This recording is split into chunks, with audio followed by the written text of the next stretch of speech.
आदरणीय शाश्वत यात्रा के ओजस्वी पथिकगण, आप सभी को मेरा सादर प्रणाम। आज का विषय जीवन के प्रति सम्मान भाव। इस संसार में अक्सर अधिकांश लोग आप बीती घटनाओं अनुभवों का जिक्र करते हुए कहते हैं कि मेरे जीवन का वो अमूक कालखंड बहुत खुशियों से भरा हुआ था, पर आजकल काफी दिक्कतों और नाना प्रकार की परेशानियों का सामना करना पड़ रहा है। इस संदर्भ में मैं आपका ध्यान आकाश में तैरते बादलों की ओर आकृष्ट करना चाहूंगा,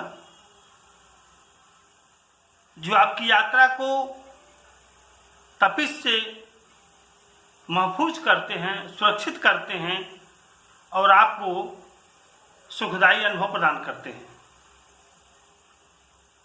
यात्रा के दौरान पूर्वामंद बयार की शीतलता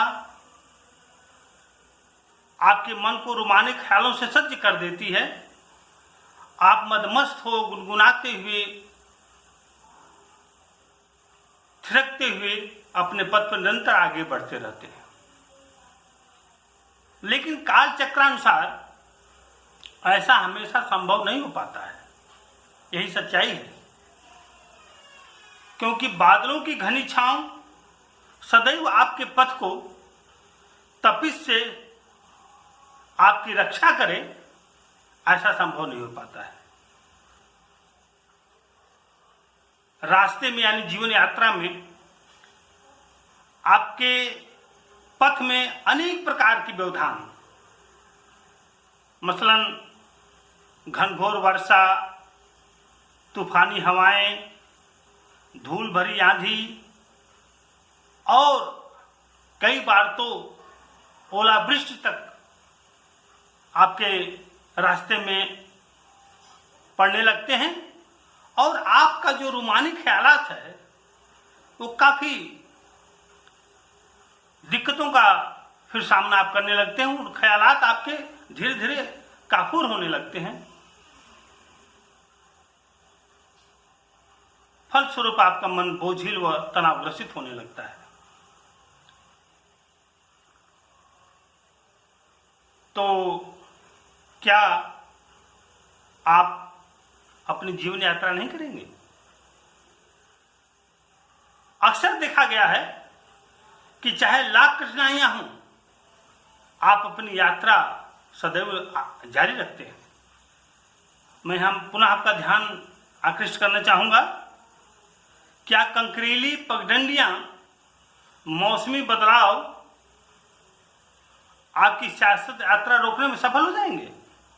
ऐसा संभव नहीं है।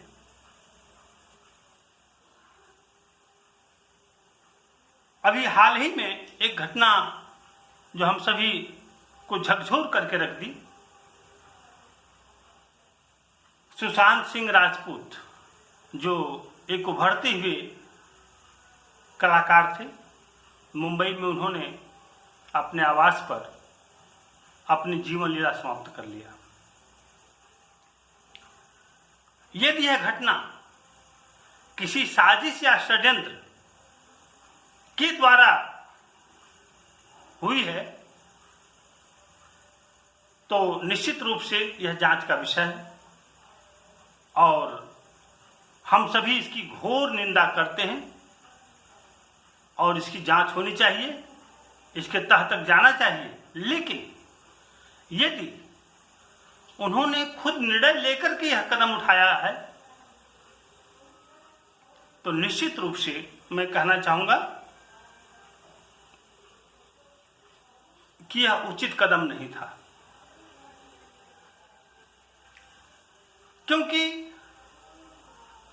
जीवन को समाप्त करना यह किसी समस्या का हल नहीं हो सकता। और सबसे बड़ी बात कि यह पूरी कायनात का एक क्रूर अपमान है। क्योंकि जीवन आपको इस पूरी कायनात ने एक परम सौभाग्य के रूप में आपको बख्शा है, दिया है, तो इसका सम्मान करें।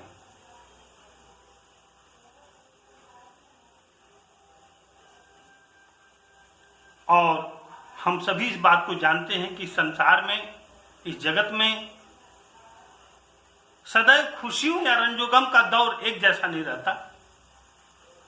ये कभी धूप कभी छांव की तरह हमेशा निरंतर बदलता रहता है, परिवर्तित होता रहता है।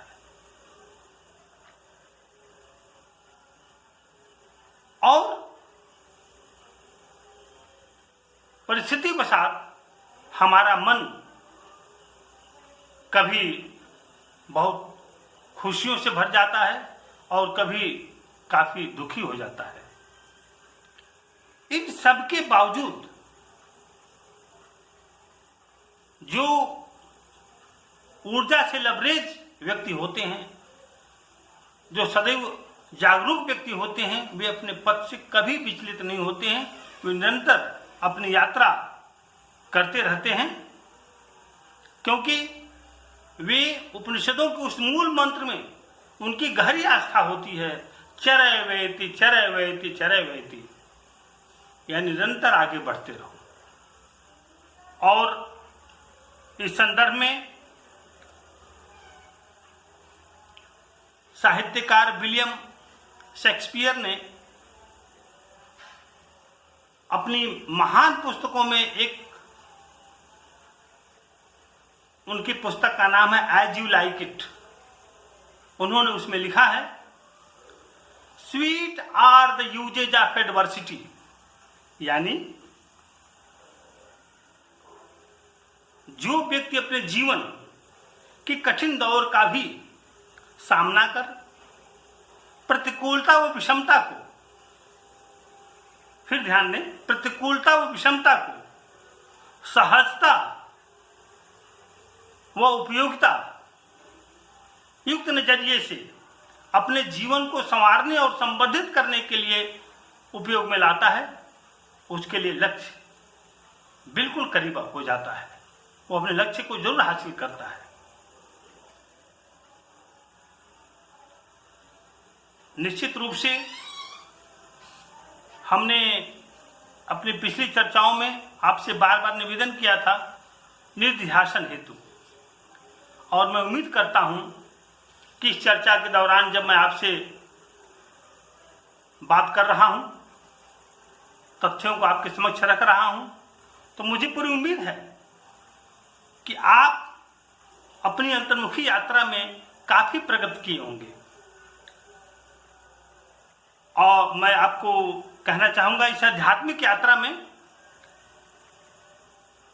कई बार हमारे अवचेतन मन की अदृश्य तलहटियों में व तहखानों में, जिनके बारे में हम कई बार हमारी जानकारियां नहीं होती हैं, उनमें कंटकपूर्ण व मनोहारी स्मृतियां सुप्तावस्था में पड़ी रहती हैं। जैसे जैसे हम ध्यान की अवस्था हमारी गहरी होती चली जाती है, तो ये स्मृतियां, अतीत की स्मृतियां हमारे मानस पटल पर एक एक करके उभरने लगती हैं। यहां पर मैं एक हिदायत आपसे साझा करना चाहूंगा कि इन सभी को बहुत सहजता से लीजिएगा, क्योंकि ये अतीत की स्मृतियां, यदि आपने राग और द्वेष से इन स्मृतियों को संजोना शुरू किया या इनको हटाना शुरू किया, तो आप उलझते चले जाएंगे। ये अत्यंत बलवती हो जाती हैं, फिर आप अपने लक्ष्य से भटकना शुरू हो जाएंगे। याद रखिए,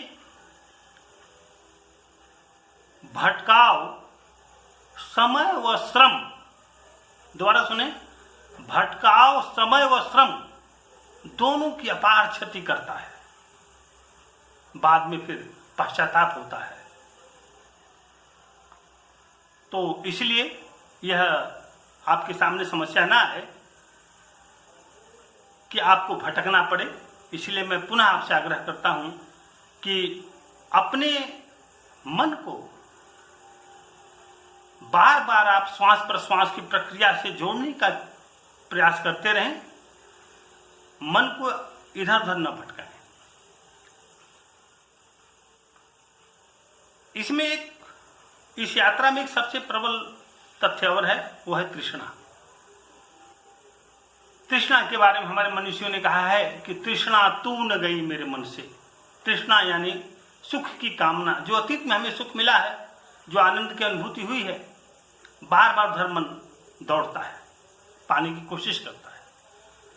तो इस तृष्णा से सावधानी बहुत जरूरी है साधना के पथ पर, अन्यथा समझ लीजिएगा सावधानी हटी दुर्घटना घटी। यानी यह चूक बहुत आपके लिए परेशानियां ला सकती है, यहां तक कि जग हंसाई का कारण भी बन जाती है।